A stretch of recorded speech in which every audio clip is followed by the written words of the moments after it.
حیات نے جس گھرانے میں آنکھ کھولی اسے اپنی بقا کے لیے بے شمار جتن کرنے پڑتے تھے۔ اس کے بابا سبزی کا ڈھیلا لگاتے تھے جس سے دال دلیا چل رہا تھا۔ اس کی ماں ہمیشہ اس کے بابا سے لڑتی رہتی، غربت کون سی بیوی برداشت کرتی ہے۔ حیات کی ماں پڑھی لکھی نہیں تھی اور اماں رات سے بہت جلد مغروب ہو جایا کرتی تھی۔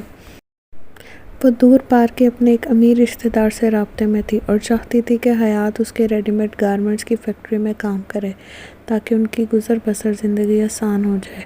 امیر علی ایک آدھ بار ان کے گھر آیا بھی تھا اور حیات کی ماں کو کچھ رقم بھی دے کر گیا تھا۔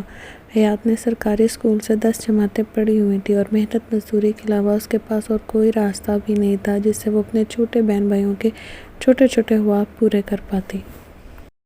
غربت کی آنکھوں میں جنم لینے والے خواب بہت جلد بکھر جاتے ہیں۔ کچھ غریب تو ایسے بھی ہوتے ہیں جو خواب دیکھنا تو دور کی بات اپنی آنکھیں بند کرنے سے بھی ڈرتے ہیں۔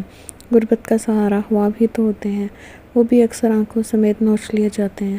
حیات کی خاص بات اس کی پرکشش آنکھیں تھیں جس میں اس نے خواب اگر سجائے تھے تو وہ اس کے بہن بھائیوں کی خوشیوں کے تھے۔ یہی خواب اسے امیر علی کی فیکٹری میں لے گئے تھے۔ حیات کی ماں بہت خوش تھی۔ انسان کتنا جلد باز ہے، خوش بھی بہت جلدی ہو جاتا اور مایوس ہونے میں بھی دیر نہیں لگاتا۔ خوش تو امیر علی بھی بہت تھا کہ اس کی کزن اس کی فیکٹری میں کام کرنے آ گئی تھی۔ حیات اس کی خصوصی توجہ کا مرکز تھی، وہ اسے وقتاً فوقتاً اپنے دفتر میں بلا لیتا، باتیں کرنے لگتا۔ امیر علی نے ایک ماہر شکاری کی طرح اپنے شکار کی کمزوری کا پتہ چلا لیا تھا۔ وہ اس کے بہن بھائیوں کے لیے ہمدردی کا اظہار کرتا اور ہر ماہ کچھ محسوس رقم ان کے لیے تنخواہ کے علاوہ حیات کی ہتھیلی پہ رکھ دیتا۔ امیر علی آہستہ آہستہ حیات کا اعتماد جیت رہا تھا۔ اعتبار انسانوں پر ہی کیا جاتا ہے، لیکن اگر انسان ہی اندر سے درندہ صفت ہوں تو یہ اعتبار کسی وقت بھی ایسا مہلک وار کرتا ہے کہ اپنے شکار کو زندہ لاش بنا کر ہی دم لیتا ہے۔ اندھا اعتبار کبھی مت کرنا، یہ سوئے ہوئے ناگ کی طرح ہوتا ہے، کیا خبر کب جاگ جائے۔ امیر علی موقع کی تلاش میں تھا۔ اس نے حیات کو ایک دن اپنے آفس میں بلایا اور کہنے لگا، حیات ایک بات کروں؟ حیات امیر علی کی دل سے عزت کرتی تھی، آخر وہ اس کے خاندان کے لیے ایک نجات دہندہ ثابت ہوا تھا۔ حیات بولی، جی سر، ضرور۔ امیر علی نے پہلا پتا پھینکا، سنو حیات، تم مجھے امیر کہہ کے مخاطب کر سکتے ہو۔ حیات نے اس کی بات کاٹی، لیکن سر میں یہاں۔ امیر علی نے اسے اپنی بات مکمل نہ کرنے دی، لیکن کچھ نہیں حیات، تم میری کزن ہو، میں چاہتا ہوں تمہارا حق ملے، تمہیں یہاں میرے ساتھ بیٹھو میرے دفتر میں۔ یہ آپ کیا کہہ رہے ہیں سر؟ کہاں آپ اور کہاں ہم؟ اور آپ یہ سب مجھے کیوں کہہ رہے ہیں؟ میں نے کبھی ایسا نہیں سوچا۔ کیسے سوچ سکتی ہوں؟ مجھے ہماری اوقات کا پتہ ہے، میں ایسے خواب نہیں دیکھتی جس کی کوئی تعبیر نہ ہو۔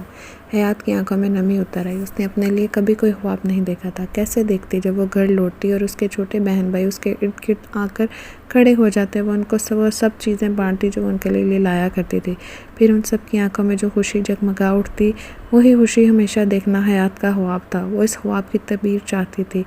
حیات خیالوں کی نگری سے واپس آ گئی۔ امیر علی اسے مخاطب تھا، حیات سنو، جی میں چاہتا ہوں تم سب بھی اچھی زندگی بسر کرو، تمہارے بہن بھائی بھی پڑھ لکھ کر بڑے آدمی بنیں، تمہارے بابا کا علاج بھی اچھے سے ہو تاکہ وہ دوبارہ سے اپنے پاؤں پر کھڑے ہو سکیں۔ حیات کی آنکھوں میں آنسو آ گئے۔ حیات کے بابا پر فالج گرا تھا، وہ چلنے پھرنے اور بولنے سے قاصر تھے، ان کی آمدنی کا ذریعہ ان کا ڈھیلا بک گیا تھا۔ حیات سسکنے لگی۔ امیر علی نے اس کا ہاتھ تھام لیا۔ حیات کو سکون سا محسوس ہوا، وہ خاموش ہوگی۔ لمس بھی کتنی بڑی آزمائش ہے، جو جانتے ہیں وہ اس سے ہمیشہ دور رہتے ہیں، لمس صرف اپنوں کے لیے ہوتے ہیں۔ ہاں حیات، ہم اپنوں کو بھی جب اس سے محروم کر دیتے ہیں تو پھر وہ اسے باہر تلاش کرتے ہیں، اور جب حقیقت کا ادراک ہوتا ہے تو بہت دیر ہو چکی ہوتی ہے۔ حقیقت بھی یہی ہے کہ حیات نے ہمیشہ اپنوں کو محبت دی تھی، لیکن وہ خود ہمیشہ پیاسی رہی تھی۔ امیر علی پہلا شخص تھا جس نے اسے چھوا تھا، اور لمس کا پہلا تجربہ ایک لڑکی کے خواص پر معطل کر دیتا ہے۔ جذبات کی مٹی میں گوندھی ہوئی لڑکیاں ایک لمحے کے لیے خود کو بھول جاتی ہیں۔ شکاری اسی لمحے کا انتظار کرتے ہیں اور پھر اپنی ہوس پوری کرنے کے بعد کسی دوسرے شکار کی تلاش میں نکل جاتے ہیں۔ امیر علی مزید اس کے قریب آ گیا۔ وہ ایک محسوس پرفیوم استعمال کرتا تھا جس کا جادو سر چڑھ کر بولتا ہے۔ حیات نے اپنا ہاتھ چھڑایا اور دور سے رکھ گئی۔ اسے یہ سب اچھا نہیں لگ رہا تھا، وہ وہاں سے دور چلے جانا چاہتی تھی۔ ایک انجانا سا خوف اس کے اندر اتر گیا تھا۔ وہ مزاحمت کرنے لگی۔ امیر علی اس کی کیفیت بھانپ کر اپنے آفس کی کرسی پر جا کر بیٹھ گیا۔ وہ حیات کے نارمل ہونے کا انتظار کرنے لگا۔ حیات جذبات کے سمندر میں ڈوب چکی تھی۔ اسے کچھ خبر نہیں تھی کہ وہ اس طوفان سے کیسے باہر نکلے۔ لمس قیامت ڈھا رہا تھا۔ ہم مرد کتنی کمینگی کے ساتھ معصوم روحوں کے ساتھ اپنا گندا کھیل کھیلتے چلے جاتے ہیں۔ امیر علی نے اسے پیار بھری آواز میں پکارا، حیات میری طرف دیکھو۔ حیات نے کوئی جواب نہ دیا، وہ ابھی تک نہیں سنبھلی تھی۔ آخرکار اس نے سر اٹھائے بغیر کہا، میں جاؤں سر؟ امیر علی نے کچھ سوچا اور بولا، حیات مجھے غلط مت سمجھنا، میں تو صرف یہ چاہتا ہوں کہ ہم ایک بندھن میں بندھ جائیں، میں تم سے شادی کرنا چاہتا ہوں۔ حیات کپ کپا اٹھی۔ امیر علی کہہ رہا تھا، مجھے کوئی جلدی نہیں ہے، تم اچھی طرح سوچ لو، اپنی ماں سے ضرور مشورہ کر لینا، پھر جواب دینا۔ حیات بند گلی کی راہی بن گئی تھی۔ حیات قدرے تاخیر سے گھر پہنچی۔ اس کے محفوظ بابا کی آنکھیں دروازے کی طرف لگی تھیں۔ حیات کو دیکھ کر انہوں نے اپنی آنکھیں بند کر لیں۔ اس کی اماں گھر کے کام کاج میں مصروف تھی۔ اس کے چھوٹے بہن بھائی اس کے ارد گرد اکٹھے ہو گئے، لیکن اس کو خالی ہاتھ دیکھ کر کھیل کود میں مصروف ہو گئے۔ آج حیات کھوئی کھوئی سی تھی۔ اس کے دماغ میں مختلف سوچیں گردش کر رہی تھیں۔ آج وہ پہلی بار ان کے لیے کچھ لانا بھول گئی تھی۔ بہت سے گھروں میں کئی آپیاں اپنے چھوٹے بہن بھائیوں کی خوشیاں تلاش کرتے کرتے اپنے بالوں میں سفیدی سجا بیٹھتی ہیں، اور جب غرض کے یہ رشتے اپنے پاؤں پر کھڑے ہوتے ہیں تو اپنے محسنوں کو یادوں کی چیتا میں جلتا چھوڑ کے اپنی نوحیز خوشیوں کے سنگ ناچنے لگتے ہیں۔ رشتے غرض ہی کے تو ہوتے ہیں۔ حیات کم گو تھی، لیکن آج تو مانو بات کرنا بھول گئی تھی۔ وہ بار بار اپنی اماں کی طرف دیکھ رہی تھی، لیکن وہ اپنی ہی دنیا میں مگن تھی۔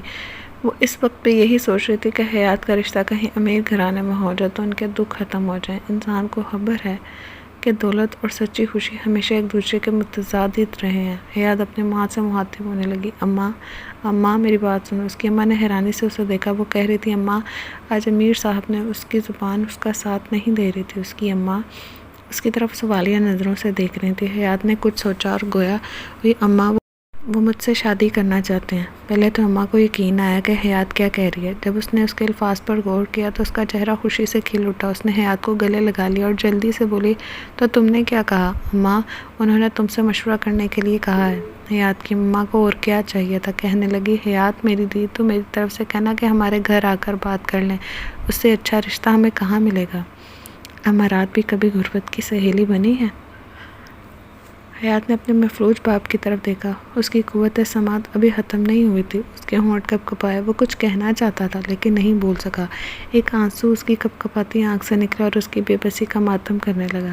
حیات نے اپنے چھوٹے بہن بھائیوں کو دیکھا اور اپنا سر جھکا دیا۔ امیر علی بڑی بے صبری کے ساتھ اس کا آفس میں انتظار کر رہا تھا۔ جو ہی وہ فیکٹری میں داخل ہوئی، امیر علی نے اسے دفتر میں بلا لیا۔